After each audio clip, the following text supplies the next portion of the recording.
$65 billion for mayonnaise and Marmite. You have to respect the sheer scale of McCormick swallowing Unilever's UK food business. Respect it? They're paying tech multiples for mustard. It's a massive overpay just to ride this quarter's mega deal wave. Oh, come on, it's a classic legacy play. Plus, Q1 deal volume just hit $438 billion. The mega deal is officially back. And so are the antitrust watchdogs. Wait until UK regulators actually wake up. But first, we need to talk about OpenAI buying a sports network. The rundown. A 155% year-over-year jump in Q1 deal value. $438 billion total. The bankers are finally sleeping under their desks again. Nature is healing. But look at where that money is actually going. Engie is dropping $21.3 billion on UK power networks. That is pure, boring, beautiful infrastructure. Boring pays for the yacht, Maya. Tell that to pharma. Merck, Eli Lilly, and Biogen just spent a combined $18.6 billion gobbling up biotechs this week. That is just the standard patent cliff panic buying. We see it every cycle. It is not panic buying. Have you looked at the premiums? They are pricing in actual clinical success, not just buying lottery tickets. They are buying mature pipelines. I will believe it when the FDA actually approves something. But speaking of lottery tickets, did you see the OpenAI deal? Oh my God. Yes. I read the press release 3 times and I still feel like I am hallucinating. They bought TBPN. The pitch is literally SportsCenter meets LinkedIn for streaming. That sounds like a punishment. Who wants to watch highlights of B2B sales calls? You are missing the vision. The analysts are calling it an AI innovation supercycle. They want to generate infinite, hyper-targeted business media. It is brilliant. It is a buzzword salad. You sound exactly like a pitch deck right now. I need to see the actual user metrics before I buy this supercycle narrative. Okay, guilty. The banker in me just loves a wild pivot. I prefer my corporate drama the old-fashioned way. Hostile takeovers. Like the Helios Consortium going after Cabby Payments, £221 million in cold cash. Preconditional too. The KB board is definitely scrambling right now. I bet a white knight emerges by Friday. Meanwhile, Zurich Insurance is just quietly offering £8.1 billion for Beasley. A nice, polite, recommended cash offer. No drama at all. So polite, very Swiss. Keep an eye on wealth management tomorrow too. The RIA roll-ups are hitting a 7-year high. Everyone wants those sticky advisory fees, but we need to talk about the $65 billion elephant in the room, or should I say the massive jar of mayonnaise. McCormick swallowing Unilever's UK food business. They just bought the entire spice rack. The big one. $65 billion for mayonnaise and bouillon cubes. I'm still trying to wrap my head around this number. It's not just mayonnaise, Nate. They're buying the entire UK food portfolio from Unilever. But yes, $65 billion is a staggering amount of money to spend on condiments. It's the ultimate pantry raid. McCormick is basically looking at the global flavor market and deciding they want to own every single thing you put on a sandwich. Which pushes our Q1 completed deal value to $438 billion, a 5-year high. We're seeing a 155% year-over-year surge in deal value. The financing window is wide open again. Look at the debt markets. Buyers are feeling confident. Private equity is taking public companies private left and right, and corporate boards are terrified of missing out on the mega deal wave. But $65 billion? I read the press release 3 times looking for the hidden IP. I assumed Unilever had secretly invented zero-calorie butter. They're paying a massive premium for legacy grocery brands in a slow-growth market. You're looking at this like a tech reporter. You want software margins and exponential user growth. This is about absolute shelf dominance. McCormick gets an impenetrable moat in Europe. You can't replicate Unilever's supply chain or their entrenched supermarket relationships. I get the moat argument, but you don't pay a multiple like this just for distribution. The footnotes on their synergy projections are wild. They're banking on massive cost savings that almost never materialize in cross-border food deals. The integration alone is going to be a nightmare. I think you're underestimating the sheer cash flow of these assets. These are brands people buy during recessions, pandemics, and alien invasions. It's defensive M&A disguised as aggressive growth. Plus, Unilever has been desperately trying to streamline.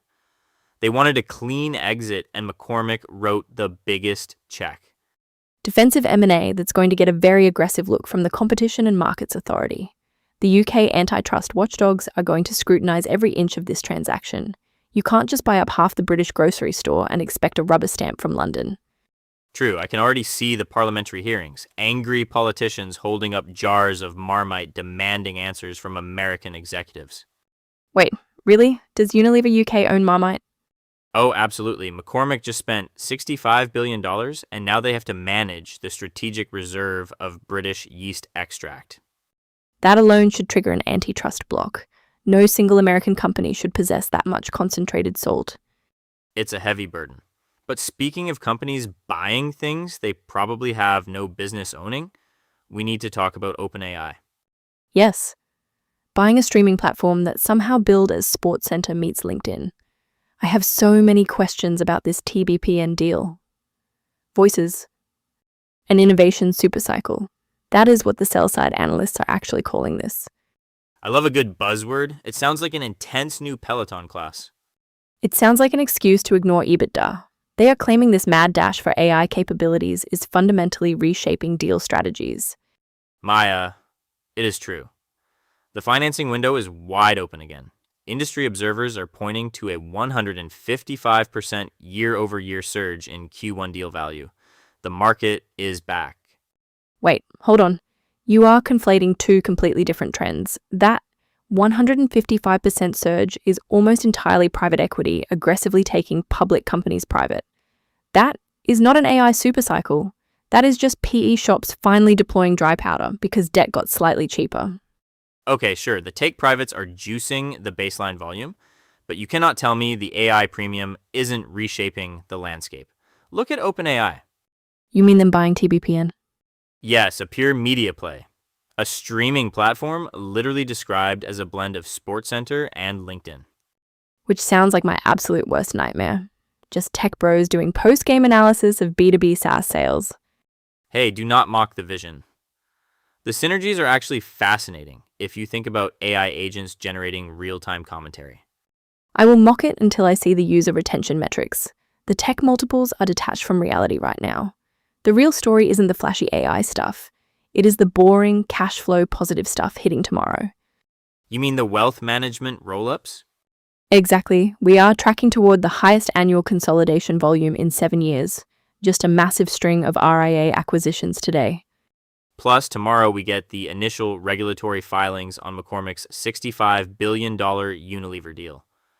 UK antitrust watchdogs are going to scrutinize every single jar of mayonnaise. $65 billion of condiments. Let us see if the regulators actually try to break up the spice rack. Spill the tea. I am telling you, the board at Cab Payments is absolutely barricading the doors right now. Over £221 million.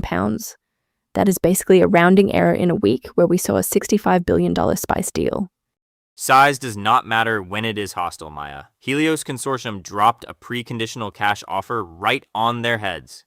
It is pure disrespect, and as a former banker, I love it. You just miss the aggressive 90s takeover days. But look at Cab's defensive posture. They are not actually offended. They just want Helios to sweeten the pot. It is a textbook holdout. I strongly disagree. I smell a white knight circling. The financing conditions are way too good right now. Private equity is aggressively taking public companies private, driving that 155% surge in Q1 deal value. Someone else is going to swoop in. A white knight for Cabby Payments? Oh, come on. Who is riding to the rescue of a mid-tier UK payments firm?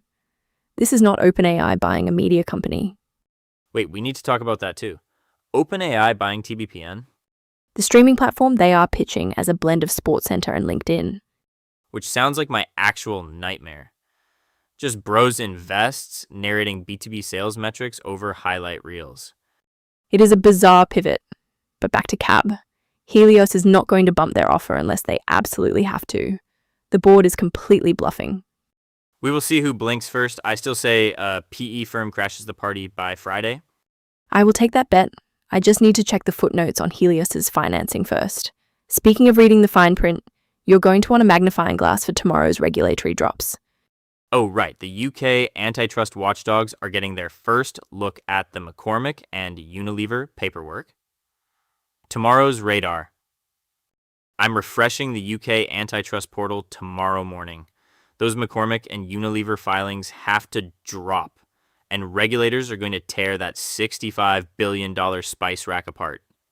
You really think the UK blocks it? It's mayonnaise and mustard, Nate. They aren't building a Death Star. Oh, come on. Have you seen the market share numbers? It is a monopoly on sandwiches. But fine. What are you watching? The wealth management space. We had a string of RIA acquisitions today, putting us on track for the highest consolidation volume in 7 years. See, I love a boring RIA deal, but I need actual drama. I'm watching cab payments. Helios just dropped a hostile £221 million cash offer. That preconditional offer? Good luck. Cab's board will fight that tooth and nail. Exactly. Traders are buzzing about a white knight. I give it 48 hours before someone else jumps in, or Helios has to sweeten the pot. I'll take that bet. I say Helios gets bored and walks away. We will see who's right tomorrow.